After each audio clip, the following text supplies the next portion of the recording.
So the November the 9th, we were securely anchored, and I did my watch in the engine room, and came up and was getting a bite to eat in the galley, and most all the guys on the aft end of the ship was there, and we were talking about the storm, and all of a sudden, the door flew open into the mess hall where we were sitting, and there was the captain in his full dress uniform, you know, the white cap and his stripes and everything, and I thought, how, Captain, you aren't supposed to be here.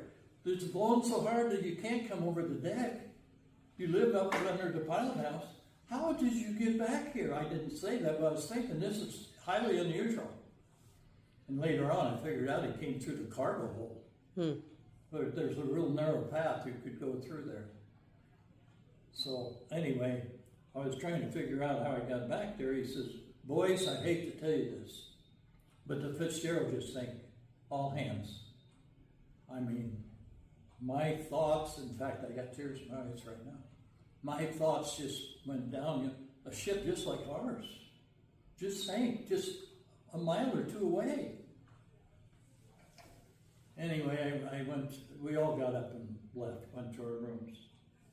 But I got to my room and I knelt down and I said a prayer for them guys.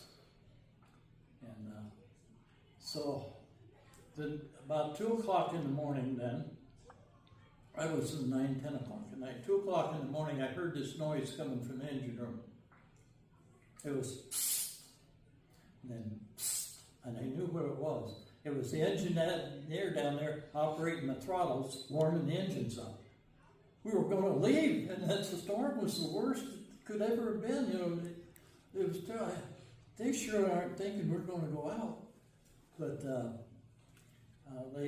they called and said we're going. Since the engines are warm, we're leaving. Well, I happened to be on watch at the time at the throttles, and telegraph would say slow ahead, you know, half ahead, full ahead. So I was waiting for the first ring. Sure enough, astern. So we got away from the anchors, and then slow ahead and half ahead. We had to turn then and head out through Whitefish Point. And they got a light there blinking all the time. There's a museum there, and I've ever heard of Whitefish Museum. I've had to give talks there, and that's another thing I'll tell you about. But anyway, we got out that first wave we hit. It felt like you ran into a wall. I mean, just